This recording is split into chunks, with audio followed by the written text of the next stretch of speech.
Please welcome ROBLOX Vice President of Engineering, Nick Torno, and Vice President of Product, Tian Lim.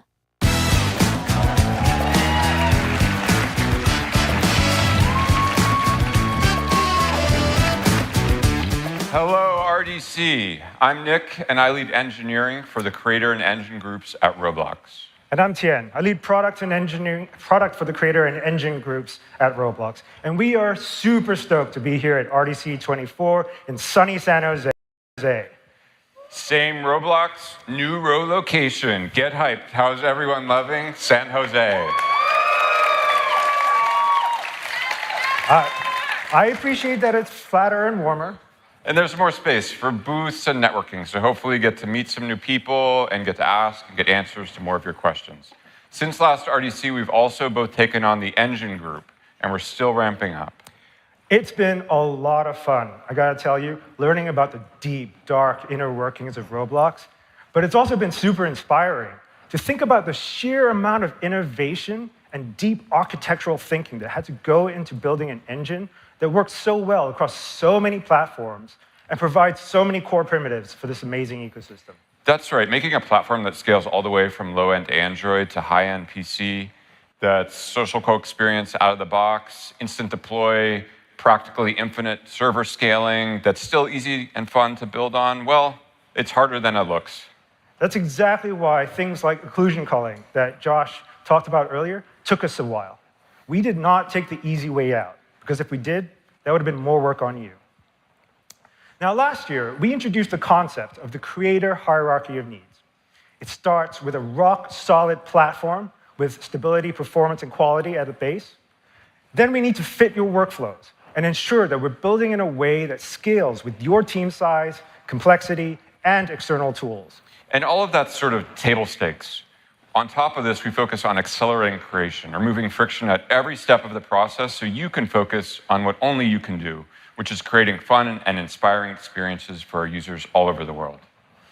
And throughout this process, we want to make sure that we're all working together, communicating with mutual empathy, transparency, and accountability, so that we can be good stewards of the platform together. This framework continues to map to our areas of focus where we're spending most of our energy hardening and solidifying the platform. And we hope you're seeing that in the product. We're going to go through each part of the pyramid step by step, progress to date, and what you can expect. But we're going to start with the how. Let's start with transparency and accountability. That's on the left side of the pyramid, not the bottom. So earlier in the day, you heard about our focus on performance and quality, like improving memory management with Harmony to reduce crashes and improve low-end Android performance.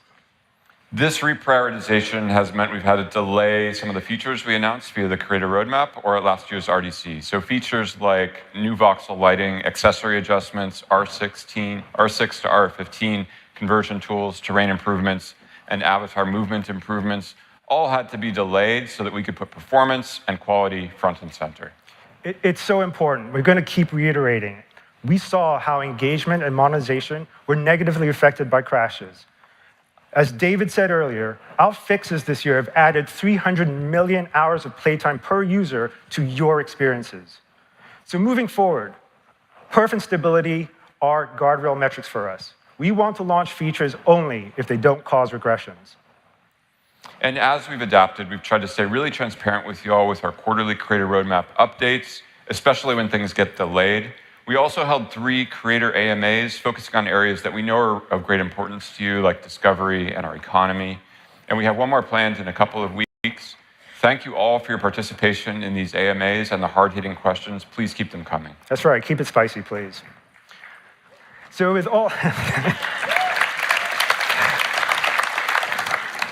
So with all these changes, accountability time.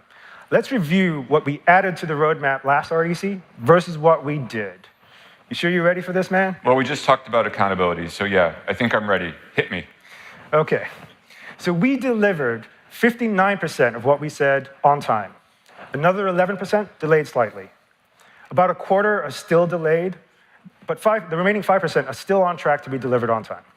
It just shows how hard it is to predict the work of more than 2,000 people precisely. We won't always get everything right, But we promise to keep you in the loop when things get delayed, and sometimes we might have to pivot, especially when we learn something from working with you all.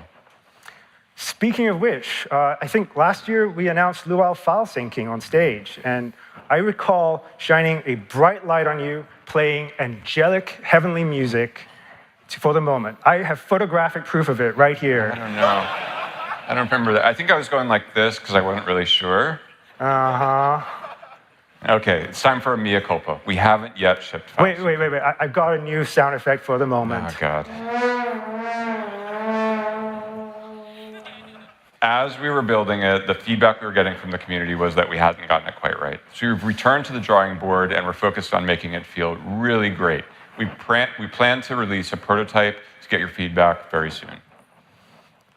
Now, let's take a moment to talk about stewardship. I mentioned that we are all stewards of this platform together. And in the spirit of transparency, I want to address an unspoken elephant in the room. We all see that we're an evolving platform. And we recognize that sometimes it feels like there's a tension between the rich past and traditions of Roblox and its future. The reality is we all want something slightly different from Roblox, but we think that's great. We want to build a more diverse and broader ecosystem that appeals to more users and has more experiences and avatar styles. And so you'll notice that many of our announcements this morning are geared towards enabling and rewarding this increased diversity. We hope that talking about genre evolution, unmet demands, new music, launching more ways to earn through the affiliate program, more rev share from paid access, we hope these things inspire you to try out some new things and maybe bring in some new users to the platform. After all, the more we can grow our user base through more diversity, the more success we can bring to more creators. So you've all seen how Roblox is growing. Last quarter, daily actives up 21% year on year. Experiences with more than 1 million daily actives up 25% year on year. You're all doing incredible work and reaping amazing success, and we're so proud of all of you and of the small part that we play in it. With that success comes increased responsibility and scrutiny. Remember, we're building this platform together, so we should all be aware of how our actions represent the community and Roblox as a whole. We have to be stewards together. Right, we're becoming a more global platform, with more experiences becoming hits in more countries. We have users from over 190 countries and regions visit us every single day, 61 countries represented right here in this room, with more joining virtually. Now, this is just an amazing opportunity, but it can bring additional complexities, which I'm sure many of you have seen the headlines about. To help, we're committing to improve our communication around global developments affecting the platform. And we're going to build tools to help you navigate an increasingly complex geopolitical landscape. So, for example, some countries have different standards for depictions of violence and crime. And so one path we might take would be to create dynamic content ratings. So in the future, an experience may have different ratings in one country versus another. So this can help maintain your ability to reach a global audience with the least amount of effort while still respecting local laws and regulations. Stewardship is about working together to foster a safe and civil environment for everyone. You all have amazing communities around your creations, and having healthy communities requires rules and active management. And historically, we haven't really given you much help to manage your communities, but that's changing. We're building tools you can use to control unwanted behaviors in your experiences. So a few months ago, we launched the Ban API to let you remove users from your experience with real-time alt detection, so we could identify and prevent alts from rejoining your experience. Any guesses to how many people you've all banned since we launched at the end of June? Anything? 10. Very close. We've seen you ban over 2 million accounts in your experiences, including alts, since this rolled out. So clearly you have the power to enforce your rules. I hope you use that power well. But we also hope that your users become more civil in your experiences as a result of it. Now, last month, we also launched a ban management dashboard in Creator Hub so that you would have a UI to manage your bans. And we're continuing to work on eliminating bad actors across the platform, with efforts underway to prevent review bombing and extensive ongoing work around anti-cheat. Okay, I want to take a beat to remind everyone. If you're using content in your experience that you did not create, please make sure you have permission to use it before publishing. Now, to help you with this, we're actually working on a program to help you connect with rights holders more easily, as well as brand partners. In the meantime, there are a growing number of companies out there that can help. One example of those is Geek Out, who are here today. For those of you who don't know, wow, you guys have some fans. Geek Out helps facilitate Roblox development projects with top Japanese intellectual property, like one of my favorite anime of all time, Attack on Titan. So Geek Out were the ones that helped facilitate this contest, but they've also helped bring other IP to Roblox. And if you want great music, you can try out any of the thousands of new tracks we got as part of our DistroKid integration, which Greg walked us through earlier today. And if you have a branded experience, you can work with a company like Stinger to help you get top artists onto your experience. Now, if you've been dealing with IP issues, you've probably been having a rough time. Staying on top of all those legal notices or DMCA claims, we've heard your concerns, and we're working on making things better. Our work here is centered on the rights manager, and soon you'll be able to see all the claims you filed and all the claims filed against you, and work through them before they become legal issues and before there's any strikes on your account.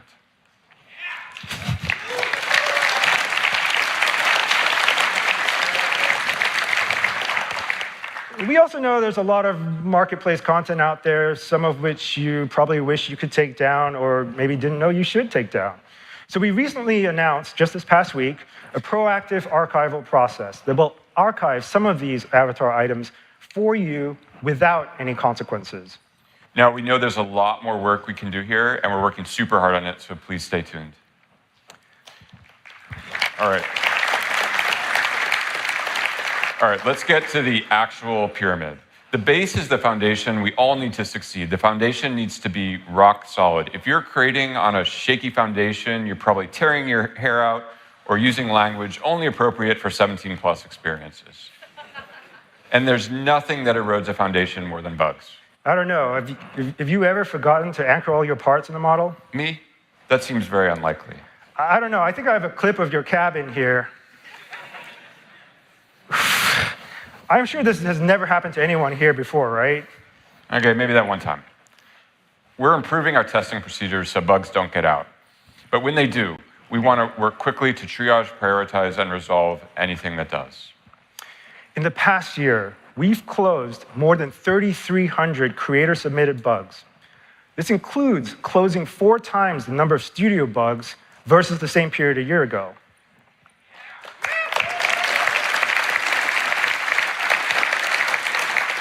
Get the bugs. We're not done by any stretch, but we hope you feel like we're being more responsive and doing a better job of resolving the bugs that you care about. Please keep the reports coming. We're on an extermination mission. Shoot. I think the slide's hung. Damn. Don't you just hate it when you try to do something and studio or your machine just hang? We do too. So I'm pleased to say that we've reduced studio hangs since the beginning of the year by 60%. This effectively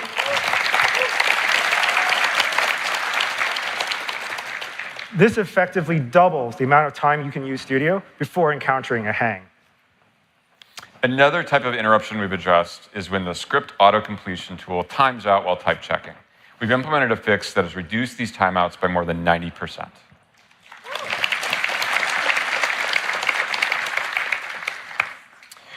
We've also improved the P99 speed of creator store and inventory search by over 50%. So that should speed up everyone's workflows.